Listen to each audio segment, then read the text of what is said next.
Alright guys, welcome back to another video, and today I wanted to tell you guys my top 5 favorite VR headsets that I have in my collection that I've used of all time.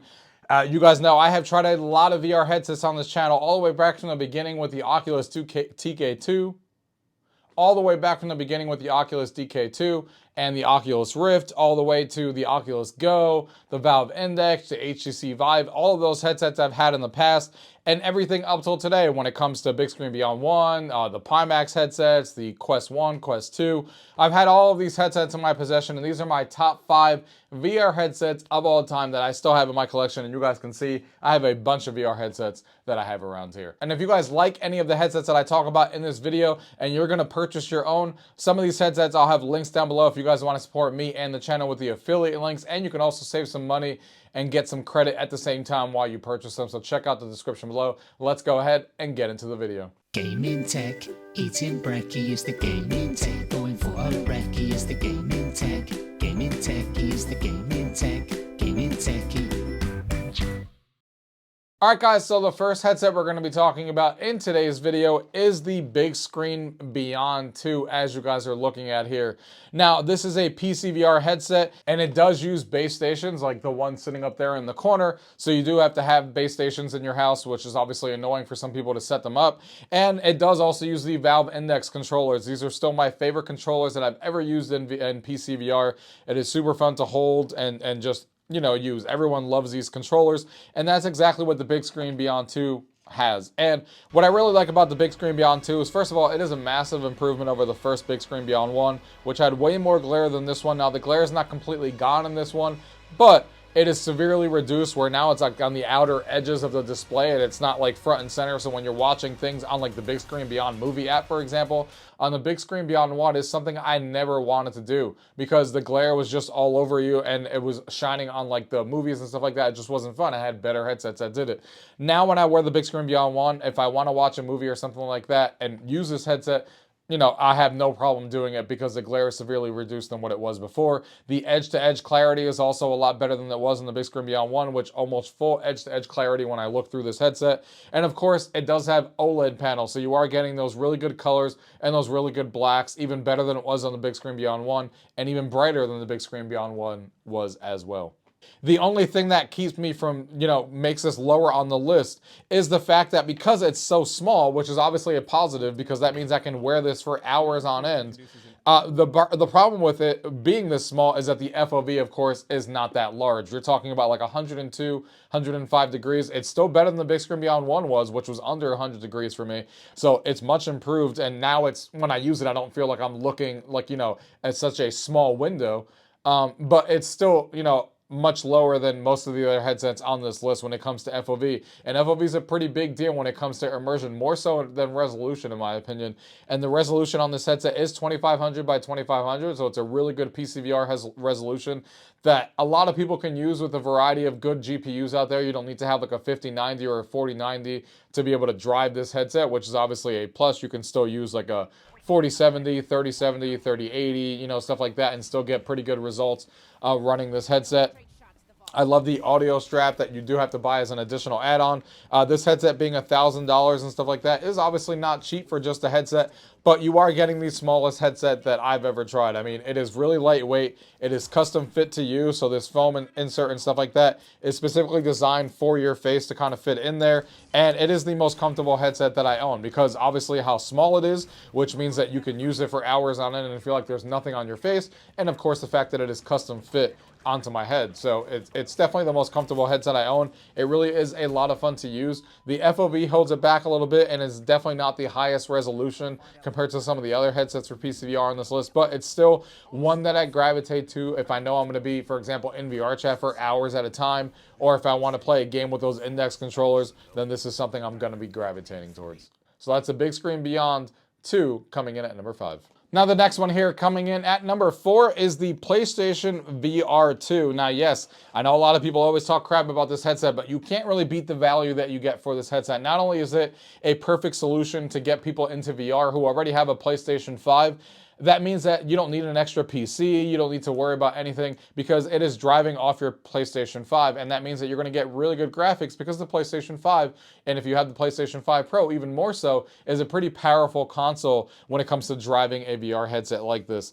And the headset is really super comfortable, and I like the way that it's designed. It does also have OLED panels, just like the Bigscreen Beyond. The only issue with this one is that it's using the old Fresnel lenses from back in the day. I don't know how many of you guys remember those Fresnel lenses, but you definitely do still see glare on this headset when it comes to looking at glare, and the resolution is definitely the lowest on any of the ones on this list at 2000 by 2000 resolution. So even though it uses an OLED panel, so you get those good colors and good blacks, you do have the lowest resolution on here. But I think the biggest issue with the lenses for me is mirror, and that is something that a lot of people have talked about, where basically it's almost like you're looking at a dirty window when you're looking around, and it is so noticeable on the PlayStation VR 2.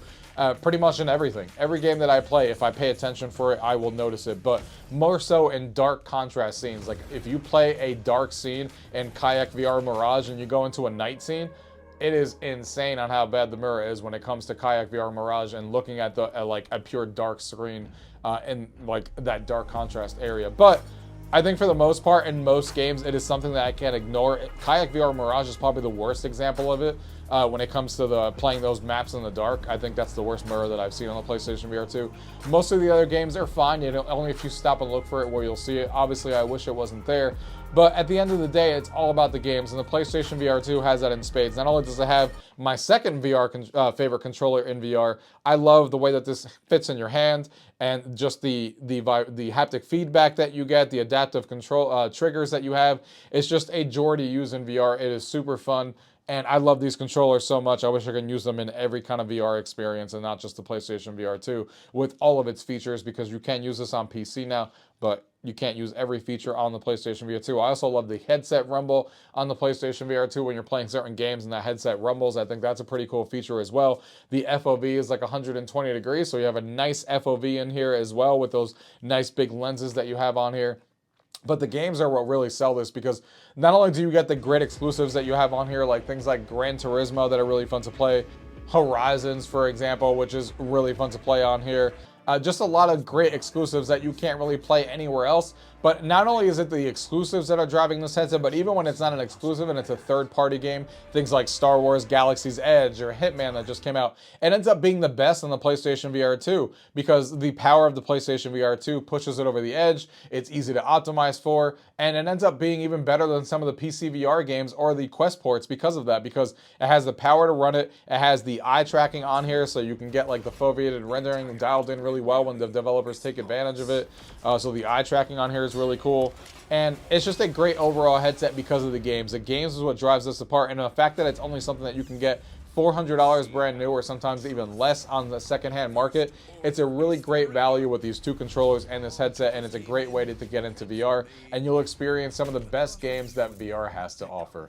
And that's why I still keep mine around, because the exclusives are what really sell it. And now you can get a wireless PC VR adapter, so you can even plug in your PlayStation VR 2 into your PC and play the large catalog of PC VR games as well using these controllers, even though not every single feature on the controller works. Same thing with the headset, like the headset rumble doesn't work, but still, you get to get that nice FOV. You get to use this headset not only for your PlayStation 5, but also for PC, so you get a lot of value for the price of this headset, and it is super fun to use. And PlayStation VR 2 comes in at number 4. The next headset here that I want to talk about coming in at number 3 is the Play for Dream headset. So this is a headset that I got over the last couple months, and I've been having so much fun playing this. This is a wireless PC VR solution. Now, it does have Android built in as the operating system, and this is actual Android, so you can install third-party stores. Now, it doesn't have Google Play support, unfortunately, at least not yet, but you can install, other stores like Aurora and stuff like that, and download a bunch of different applications from the store, like, TikTok, Instagram, and all that stuff, and kind of use it like a spatial computer. Think Apple Vision Pro, but this one only costs $2,000 as opposed to the Apple Vision Pro, which costs $3,500 and above. So they really are really good, and it does also use OLED panels on here, so you're going to get those nice inky blacks, those nice colors on here. The FOV is not going to be the largest because the micro OLED panels are pretty small on here, so the FOV is not going to be super large. You'll probably get like 102 degrees on this headset for most people, but the panels on here, the OLED panels being 4K resolution, even a little bit higher than it would be on the Apple Vision Pro at 3800 resolution. These things are insane. It has really good visuals, and playing the PCVR catalog in wireless is obviously awesome. You don't have to worry about a cable or anything like the Bigscreen Beyond 2 that we were just talking about, or even the PlayStation VR 2. There's no cables here, so you can just use everything wirelessly. It does come with inside-out tracking, so you have these controllers that it comes with as well, which works pretty well for most games. It's not something that I can use, at least not right now. They're still improving the tracking, but it doesn't do as well of a job when it comes to if I have my hands at my sides for a really long time that's outside the view of the cameras, or if I put it behind my back, maybe to throw a bowling ball or to grab a crossbow. It doesn't do a good job to, like, right now very well to, like, realize where your hand is on your back and kind of guess where it is using AI techniques. And it loses tracking for that 1 or 2 seconds until you put it back into view. But then sometimes when you're playing things like Beat Saber or stuff like that, it may lose your hands because it sees your hands at your side and then it has to catch back up and stuff like that. So the tracking is something that still needs to be improved a little bit. For most games, though, it works just fine. Like if you're playing things like Half-Life Alyx or games that are more single player, and even most shooters and stuff like that, you're not really going to have an issue because when you have it in front of you, the tracking works pretty solidly. It's those nuanced cases where you have your hands at your side for an extended long time, where you're putting your hands behind your back, where you may have some issues.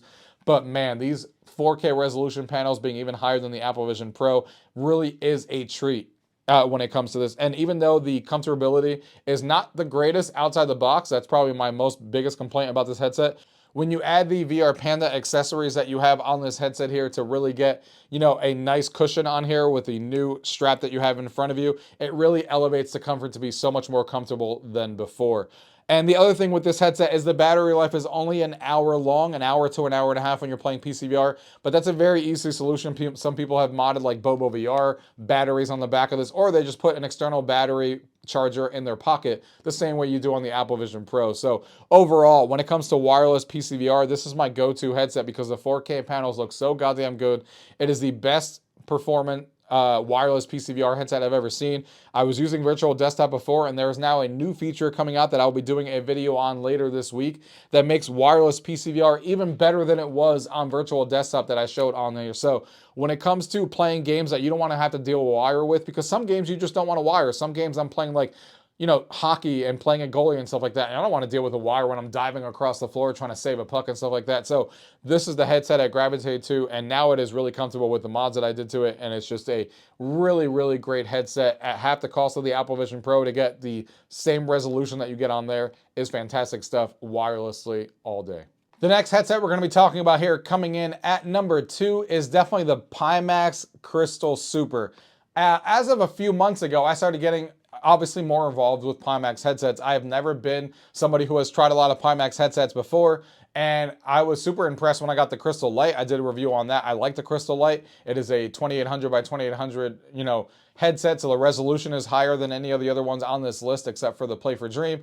And this one here has 4K resolution, very similar to the Play for Dream, but it is not a wireless PCVR headset. It is a plugged-in wireless headset. Now, of course, that means you're going to be dealing with cables, obviously, but that does mean that you're going to get full lossless video coming straight out of your PC, so you're going to get the best, possible picture that you can. But most importantly, and that's the big reason why this is my go-to PCVR headset right now, is the FOV. You can get up to 128 degrees FOV on this headset, the biggest that I've ever tried on any VR headset I've ever owned, and the biggest out of anyone on this list. And FOV really makes a big difference to be fully immersed. It feels like you have a gigantic thing in front of you that's taking a lot of your view. So no matter where you look, you're kind of seeing like you're in another world, and it really just adds to the immersion of games, especially playing racing games and flight simming games and stuff like that. This is easily my go-to headset, and even though it's a pretty bulky headset, I was showing the Crystal Light before, but now this is the Crystal Super. It actually is a very comfortable headset. It really fits well on my head. I haven't had any comfort issues or anything like that. And when you add the audio, the DeMoss optional speakers to this headset, it really takes the audio quality to nothing I've seen before and since the Valve Index. The audio quality is fantastic with these, and it really does make it a great PCVR solution when it comes to having that great audio quality. And, you know, having all of that combined with audio quality, the 4K panels on here, it does use local dimming. So you do get 1,000 local dimming zones per eye. So you really do still get really good colors that pop on this screen and really good blacks. Is it as good as OLED panels like the Play for Dream and the Bigscreen Beyond 2? No, the colors are not going to be as rich and vibrant as you would get on an OLED panel, especially not those deep blacks. But this gets really close where when I use this headset, I'm not dreaming about an OLED panel every time I use it. It's not like this is like an LCD where you're like, oh, these colors are all muted, or the blacks don't look black at all. They all look gray. Now, the blacks actually look black on here. There may not be as deep and feature rich as OLED blacks, but they're still really good on here. And I never complain about it or think about it when I'm actually using it. It does also use inside out tracking, but the tracking works really well for me on even things like playing expert songs on Beat Saber. All of those work really well, keeping track of all my tracking and stuff like that. I haven't really had any issues with this. Even when I'm playing bowling games and I put my hand behind my back for a second, it does keep track and still work with those games and keeps track of that pretty well. It does lose tracking if you do extreme cases, like you put it behind your head for a while. It will lose tracking and then it will catch and snap back when you put it in front of you. But it does a much better job than the other headset that I talked about previously on its video when it comes to those nuanced cases where you put your hands on your side for an extended long time or your hands behind your back grabbing a crossbow. And these lenses that they use on here, which are the first time I've ever tried aspheric lenses when it came to the Crystal Light and this one on the Pimax as well, are huge lenses, but they work super well because you have a good edge-to-edge clarity. It's like 95% clarity all around the actual headset, which is really good for flight simulators and stuff like that, especially when the lenses are this big. And the sweet spot for me is not that hard to find. I know some people say the sweet spot is not that large, and it's definitely not as large as like the Quest 3 and stuff like that, but it is still large enough where I don't have an issue getting into that sweet spot, and I don't really have any distortions on this headset and stuff. It's just a really good PCVR headset. Like I said, it's my favorite PCVR headset that I use right now. It's my go-to because of that large FOV, because of those 4K panels, because it's direct display port.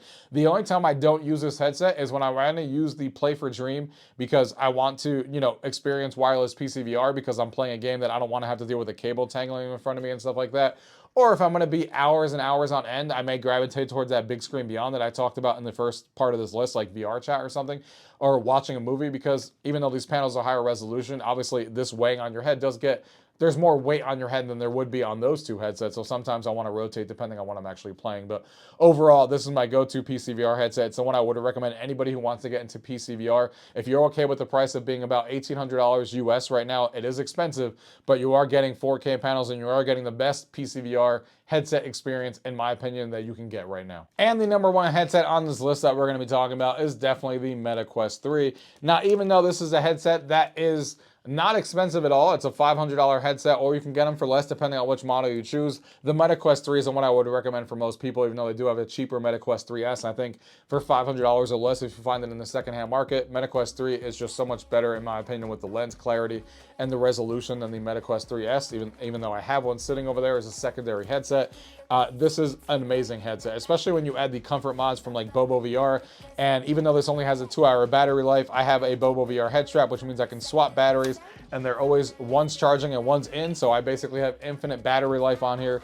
The MetaQuest controllers and the inside out tracking is the best in class. Never loses tracking for me. It works fantastic on this headset. They really have that dialed in super well. The resolution being 2200 is still higher than the PlayStation VR, and the lenses are best in class when it comes to edge-to-edge clarity, when it comes to distortions, and just the sweet spot on here. The sweet spot in here is the biggest out of any headset that I talked about. It is just the best lenses you can get. The only unfortunate thing is it's not using OLED panels or even you know, the local dimming panels as well. It's just using regular LCD panels. So even though the colors and stuff like that are good for an LCD panel, they're definitely not as good as any of the other headsets on this list. All the other headsets have better colors when it comes to vibrancy, and when it comes to OLED blacks, this is definitely the weakest of the bunch. But for the price that you get, that this is an all-in-one headset with those great lenses, that you can play the large library of exclusive games and exclusive things that you can't play anywhere else. There's apps on here that you can't play anywhere else. There's mixed reality games that you can't play anywhere else.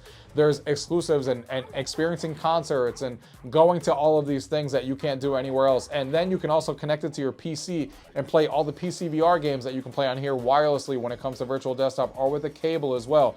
for the value of money that you get on here, this is easily the best. And as somebody who loves social VR, there's so many great social VR applications that are exclusive to the MetaQuest platform. And I love what they're doing with the platform as well. I'm a person who loves like when they redesign the home environment and I get to go in there and check it out. I love Horizon Worlds and meeting people from all over the world and getting in there and talking to them. I've met a bunch of cool friends on there that I would have never met otherwise. So if I had to get rid of every headset in my house and I can only keep one for the rest of the time, it would definitely be the MetaQuest because it fits what I want. Like, even though it's not the highest resolution, even though the FOV is like 110 degrees and it's not the highest on this list, it is still my favorite VR headset because it has everything. It has great exclusives. It has great VR games that you can't play anywhere else. It has a PC VR library that you can play on your PC if you want to. It has great modability and you can dial in the comfort any way you want. It has a great sweet spot. It has great lenses and stuff like that. The only knock against this headset for me right now is that it doesn't have eye tracking like most of the other headsets on this list had, which I forgot to mention is on the Pimax Crystal Super, so you do get dynamic foveated rendering. It's on the Play for Dream. It's on the Bigscreen Beyond 2E that I have as well, even though that's still being worked on to actually be feature-rich in their updates. But still, the Quest does not have any eye tracking, so you're not going to be able to use foveated rendering or, you know, eye tracked or anything like that. But still, for the price that you pay for this thing, it's the headset that I would recommend family and friends get because there's so much to do in this headset, so much great content, and for the value, it's not something that can be beaten. And it's where a lot of people spend their time on, and it's where a lot of games are being made exclusively for it. And, you know, a lot of devs are in there making games for it, and there's new stuff coming out all the time. Not a shock that this one's #1 on my list, but it's just a really, really fun headset, but it is not my go-to for PC VR. Like I said, that would be one of the other headsets. But when it comes to standalone, it's so easy to just pick up this headset, put it on my head, and I'm in VR in 3 seconds. I don't have to set up any cables. I don't have to turn on my PC. I don't have to do anything. Ease of use is a really big thing for VR in general to get people in there, and this is the easiest headset to do it in.